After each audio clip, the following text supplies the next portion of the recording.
about the antibiotic. First of all, what is antibiotic? This antibiotic means against life. This antibiotic word is taken from the Greek language, which means anti means the against and bio means the life. So let me start with the antibiotic.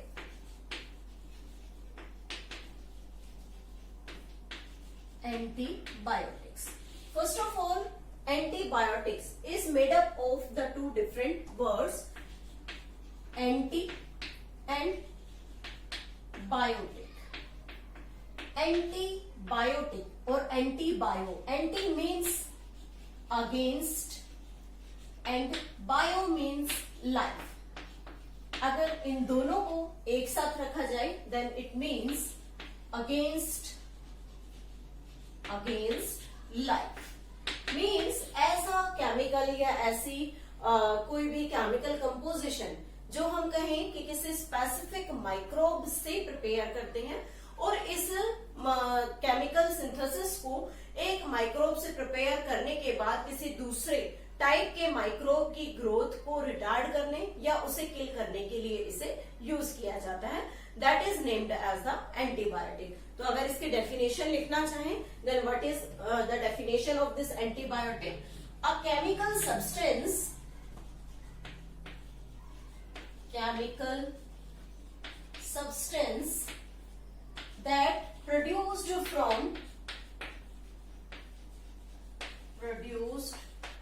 from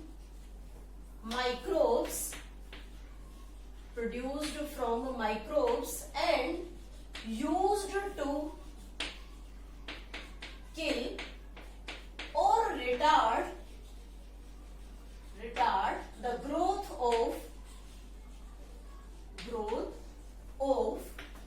other disease causing microbes or we can say pathogen. तो एक ऐसा chemical जो different types के disease cause करने वाले pathogens को किल करने के लिए या उनकी ग्रोथ को रिटार्ड करने के लिए यूज किया जाता है. That type of the chemical substance is named as the antibiotic. Now the first antibiotic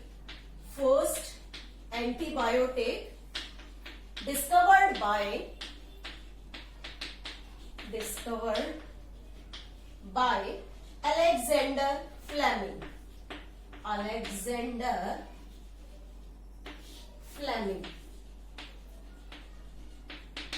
और एक इंटरेस्टिंग सी थ्योरी है इसकी डिस्कवरी से रिलेटेड कि कैसे एंटीबायोटिक की डिस्कवरी की गई. तो हम बात कर रहे हैं अलेक्जेंडर फ्लेमिंग की. सबसे पहले कि अलेक्जेंडर फ्लेमिंग ने इस एंटीबायोटिक को डिस्कवर कैसे किया और कौन से टाइप की एंटीबायोटिक को उसने डिस्कवर किया था. तो अगर इसकी एंटीबायोटिक की बात करें तो that is the penicillin, the first antibiotic which is discovered by the Alexander Fleming.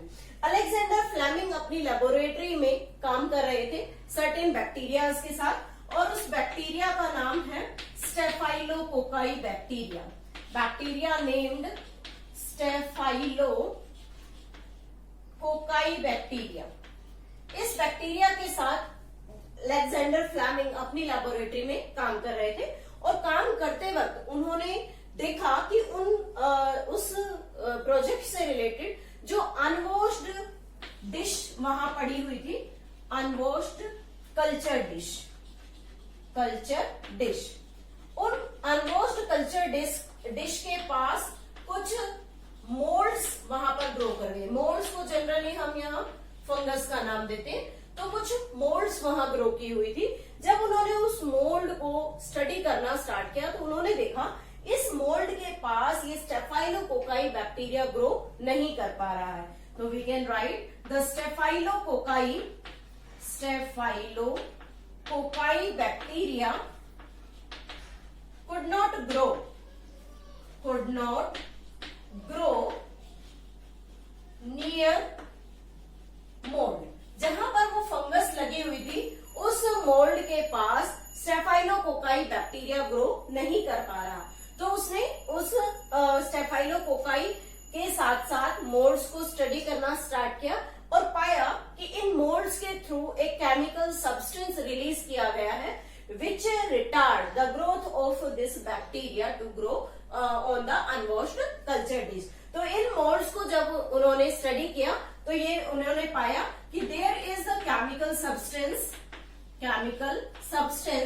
which is named as the penicillin, and this penicillin is secreted or obtained from the fungus which is named as Penicillium notatum.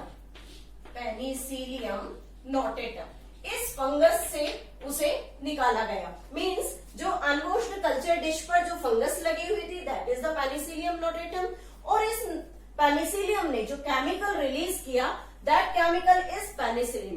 This chemical retard the growth of staphylococci bacteria near the mould. और फिर उसने उन scientist ने इस penicillin को discover किया. First of all this penicillin is used for treatment of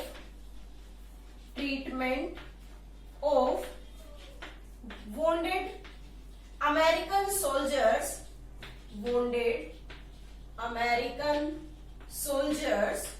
in World War II. World War II में wounded American soldiers को ट्रीट करने के लिए, उनके ट्रीटमेंट के लिए फर्स्ट ऑफ ऑल इस पेनिसिलिन का यूज किया गया. उसके बाद इस पेनिसिलिन एंटीबायोटिक के फुल पोटेंशियल को इफेक्टिव बनाने के लिए दो नए साइंटिस्ट ने इसमें टेक पार्ट किया which was named as Ernest Chain and Howard Florey. इन दोनों साइंटिस्ट ने भी अलेक्जेंडर फ्लेमिंग के साथ काम किया related to this penicillin antibiotic. और फिर तीनों साइंटिस्ट को Ernest Chain, Howard Florey and Fleming, तीनों को नोबेल प्राइज मिला for the discovery and for effective use of this penicillin.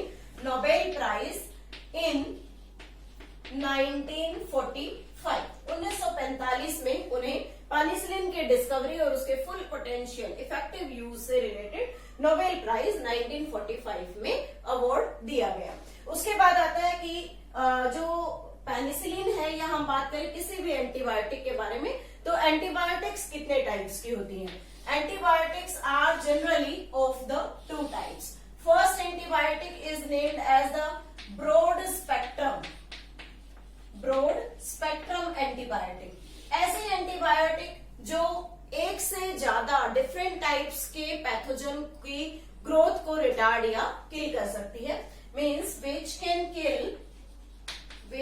Can kill many types of pathogen of different category के pathogens को control कर सकती है. सेकंड आता है लिमिटेड और specific spectrum. Limited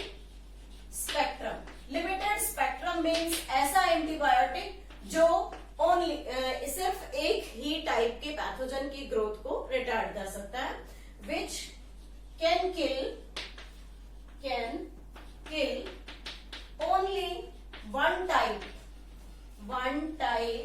of pathogen, जो सिर्फ एक ही पैथोजन की ग्रोथ को रिटार्ड करे या फिर एक ही पैथोजन को किल करने में हेल्प करता है. That is known as the limited spectrum.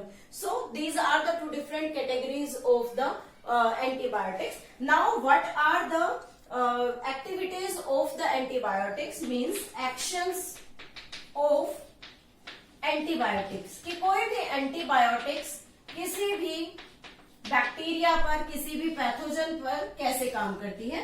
तो देयर आर 3 डिफरेंट पार्ट्स और 3 different action. First is the disruption of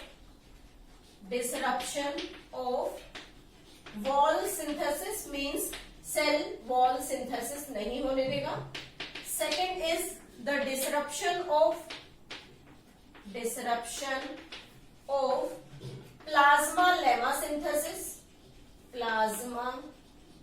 lemma synthesis, and third is the inhibition of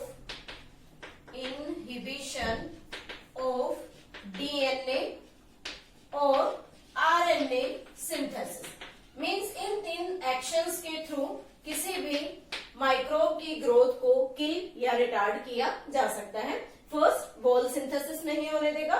second, plasma lemma synthesis या repair.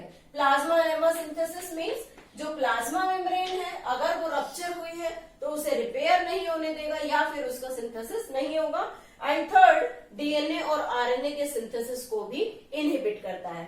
So these are the actions of the antibiotic. This is all about the complete account of antibiotic. In the next session we will discuss about the different types of the chemicals.